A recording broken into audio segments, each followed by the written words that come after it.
ಈಗ ನಮ್ಮ ನಡೆ ಪವಾಡ ಪುರುಷ ಸ್ವಾಮೀಜಿ ಕಡೆ. ನಮ್ಮ ರೈತರ ಕಷ್ಟ ಹೆಂಗನ ಮಾಡಿ ನಿಮ್ ಟಿವಿ ತೋರ್ಸ್ ಸಾರ್, ಪುಣ್ಯ ಬರ್ತದೆ ಸಾರ್. ನೀನೇನ್ ಇವತ್ತು ನನ್ನ ಬಿಡತರ ಕಾಣ್ತಾ ಇಲ್ಲಪ್ಪ, ಏನ ನಿನ್ ಸಮಸ್ಯೆ ಹೇಳ್ಬಿಡು. ಸಾಹೇಬ್ರೆ, ನಮ್ಮ ರೈತರ ಕಷ್ಟ ಒಂದ ಎರಡ ಸಾರ್.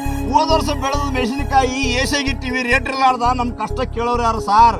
ಇದೇ ಹೊಲದಗೋಸ್ಕರ ನಮ್ಮಪ್ಪ ಸಾಲ ಸೋಲ ಮಾಡಿ ಸತ್ತು ಹೋದ ಎಣ್ಣೆ ತಂದು ಹಾಕಿ ಬೆಳೆ ಬರದೆ ನಮ್ಮ ಕಷ್ಟ ಕೇಳೋರು ಯಾರಿಲ್ಲ ಸಾರ್. ನಿಜವಾಗ್ಲೂ ರೈತರ ಕಷ್ಟ ಇಷ್ಟ ಅಂತ ಗೊತ್ತಿರಲಿಲ್ಲಪ್ಪ. ಸಮಾಧಾನ ಮಾಡಿಕೆ ಒಂದು ಯಾವ ವಿಶೇಷ ವರದಿ ಮುಖಾಂತರ ಸರ್ಕಾರ ಗಮನ ಸೆಳೆಯುವಂತ ಪ್ರಯತ್ನ ಮಾಡ್ತೀವಿ ಸಾರ್.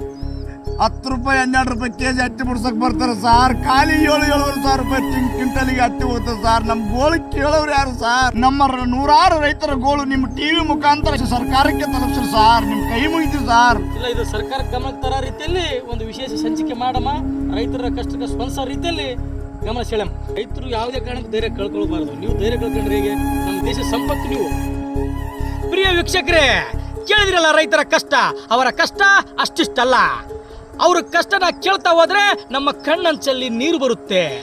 ದೇಶ ಕಾಯುತ್ತಕ್ಕಂಥ ಸೈನಿಕ ಮತ್ತು ದೇಶಕ್ಕೆ ಅನ್ನ ಹಾಕ್ತಿರ್ತಕ್ಕಂಥ ರೈತ, ಅವರಿಬ್ಬರು ಇಲ್ಲದೆ ಹೋಗಿದ್ರೆ ನಮ್ಮ ಜೀವನ ಮತ್ತು ಜೀವ ಉಳಿಸ್ಕೊಳ್ಳಕ್ಕೂ ಸಾಧ್ಯನೇ ಇಲ್ಲ. ಹಾಗಾಗಿ ನಾವು ಹೇಳೋಣ, ಜೈ ಜವಾನ್ ಜೈ ಕಿಸಾನ್. ಈಗ ನಮ್ಮ ನಡೆ ಪವಾಡ ಪುರುಷ ಸ್ವಾಮೀಜಿ ಕಡೆ.